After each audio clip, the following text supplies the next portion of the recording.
ஒரு சிறிய கிராமத்தில் அருண் என்ற ஒரு சின்ன பையன் இருந்தான்.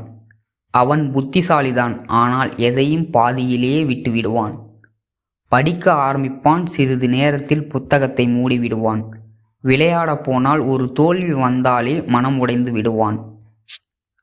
ஒரு நாள் டீச்சர் கேட்டார், நீ பெரியவனாகி என்ன ஆகணும்? அருண் அமைதியா சொன்னான், எனக்கு தெரியல டீச்சர். அந்த வாரம் பள்ளியில் பேச்சு போட்டி நடந்தது. அருண் பெயர் தேர்ந்தெடுக்கப்பட்டது. அவன் பயந்து போனான்.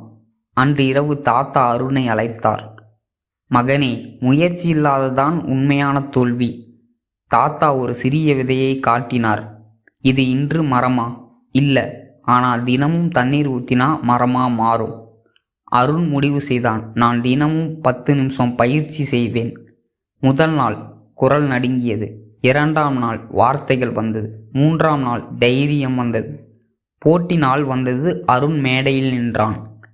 இதயம் சொன்னது, நீ முயற்சி செய்கிறாய். அருண் பேச ஆரம்பித்தான். அவன் முதல் பரிசு பெறவில்லை, ஆனால் தன்னம்பிக்கையை பெற்றான். அந்த நாளில் இருந்து அருண் சொன்னான், நான் தோல்வியடையவில்லை, நான் முயற்சி செய்கிறேன். கதையின் நெறி: முயற்சியை விடாத குழந்தை எப்போதும் முன்னேறும்.